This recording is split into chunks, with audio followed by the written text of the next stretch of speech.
dahil may porsyento po kayo, may revenue sharing kayo as manifested by the Attorney Tolentino na may 25% ka, may 25% si Ka Eric. Hindi ba responsibilidad nyo na sino mga sponsor na to? Mr. Chair, I honestly don't care about the money. That's the truth. Gusto ko lang tapusin ito. Pwede ko bang mag-respond dun sa sinabi ni... Ano po tatapusin ho ninyo? Yung CPP, NPA, NDF, sir. Chair, Mr. Chair. Yun nga, Chair, Mr. Chair. Alam po nyo, hindi ho natin pwedeng kasi that's where Congressman JJ is coming from. You have a share. Ergo, you should know who your sponsors are. So you cannot hide on another issue. Huwag mo natin pag-usapan. Napag-usapan na po yan kanina eh. Ngayon, is either walang sponsor or... Mr. Chairman, may I... Mr. Chair. Kasi... Mr. Chair, may I or clarify? meron Kasi po kayong I think ibang this... tinatanong. Because tinatanong ko si Congressman Benny. Ikaw, Congressman Benny, meron kang radio station. Alam mo mga sponsor mo. Di ba? Kasi kung kukunti lang yung sabi nyo, konti lang sila. Eh di mas madaling tandaan kung konti eh. Kesa marami. Mr. Chair, if I may. Mr. Chair. Yes. Okay, so, honestly, I didn't know that you were gonna ask, so hindi pumasok sa isip ko kaagad. But now thinking about it, listening to you, it's e-fuel and some food carts, I don't remember the names, and Galileo water, something like that. Okay. Mr. Chair. Tatlong produkto. Meron pa po? Nalala nyo? Paiba-iba, minsan nga wala, minsan meron, minsan ganon. Hindi nyo po binabanggit sa show niyan? Thank you to the sponsor. Thank you to the sponsor. Di ba binabanggit niyan? No, Mr. Chair, we don't. Wala kayong Kaya nga, banggitan na hindi ko nga ganyan. siya alam, Mr. Chair. Salamat Mr. po Chair. sa inyo. Mr. Chair. Kasi dito po sa... The Honorable JJ has a floor first. Okay. Na po, Kong Dan.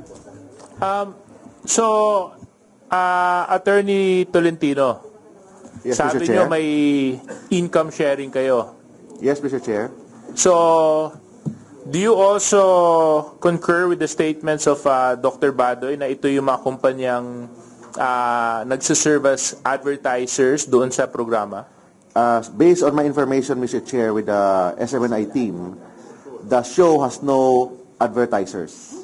But in case there's advertisers, Mr. Chair, that is the share. 50% SMNI, No. 25%. Okay, wait. Para lang. You're saying na walang advertisers? As of today, Mr. Chair, none, Mr. Chair. Ano yung sinabi ni Attorney Mr. Badoy na e-fuel, Mr. food Chairman, cart, Galileo water? Mr. Ano Chair. yun? Mr. Chair. It is an advertisers, not of Laban Kasama ng Bayan, but it is an advertiser of a program prior to that program, Mr. Chair. No, I think these okay, people wait, are Mr. lying. Chair, Mr. Chairman, Mr. I think these people are lying. Why? Here we are Mr. again. Chairman, I think these Being people... confused with information and hiding of the truth. Yes. Kanina may na-contempt na tayo na isa, tapos nandito na naman tayo eh. Alam nyo, No.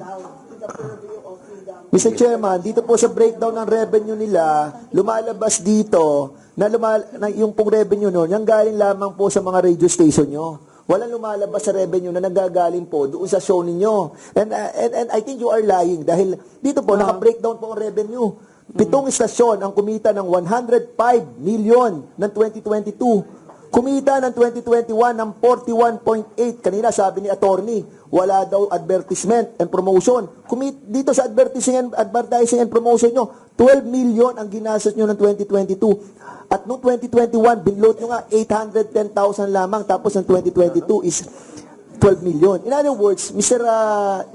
Chairman, clearly, nagsisinungaling kayo, Ma'am Badoy. Dahil sinasabi nyo, kumikita kayo sa pagiging co-producer, pero hindi nakalista po sa breakdown ng inyong mga revenue. So how can you explain that the one that you have submitted in this committee, hindi kasama yung revenue ninyo bilang producer?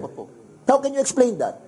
May I, Mr. Chair? yes, Go Mr. ahead. Chair, Okay. Mr. Chair, can I just put this on the record? We've already cited an individual in contempt earlier for failing to provide the information that the committee requires. To SMNI right now, again, very, very, very thin ice. Both of you magkatabi kayo. Sinabi mo, abogado mo to. Kayo magkatabi, hindi pa kayo magkasundo kung ano ba talaga yung totoo. Sabi mo, may 3 nag-advertise. Sabi ng katabi mo, wala. Yeah. Paano namin kayo paniniwalaan? Magkatabi na nga kayo. Tapos sinabi pa ni Congressman Dan Fernandez dito, na laki Record naman to po eh. yun. Please May refrain I- from lying kasi we will be citing you for contempt. Kasi nakalagay po sa revenue, submitted nyo, 4 na taon kayo nagsasubmit dito. Ito, this will not lie. I can give you this. Dahil revenue na sinasabi nyo po, na andito lahat, breakdown. From income tax, from yung inyo pong mga losses, saka yung inyo pong tinatawag na mga expenses, and the revenues. So, wala akong nakita nung binabanggit nyo kanina na meron kayong kinita na dineklara nyo rin dito. In other words, you are lying. And if you are lying in this committee, aba, ewan ko. Mr. Chair, Yes. Mr. Chair, The Honorable, thank you very much, Honorable Dan Fernandez. So, the Honorable Benny, Mr. and the Chair, may I Honorable respond? I move to declare Madam Badoy in contempt. I second.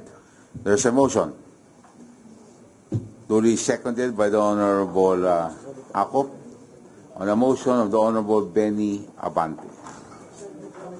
Pwede po bang magsalita, Mr. Chair? Yes. Mr. Chair. There's a second. The chair hearing no objections. May we know from the Honorable Abante let us be specific on the specific ground that you are going to cite them in contempt. Section 11. Section 11. Section 11, H, and yes. To answer the question. Section 11, contempt, refusal to answer an irrelevant inquiry.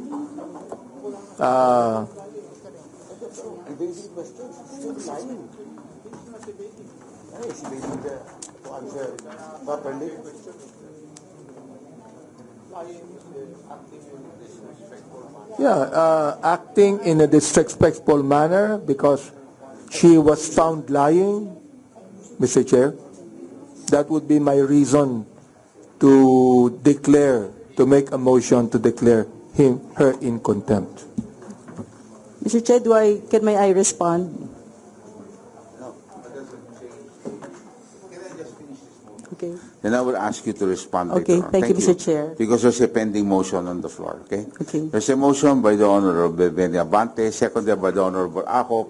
The chair in objection, the motion is approved. The second motion, Yung ano ulit, yung motion to 10. order, Motion to 10. second motion.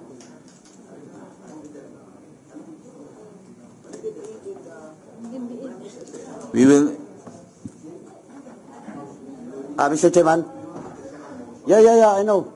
Mr. Chairman, I may respectfully move that we will detain Madam Badoy until the committee report of this investigation will be adopted in the plenary. Mr. Chairman, so move.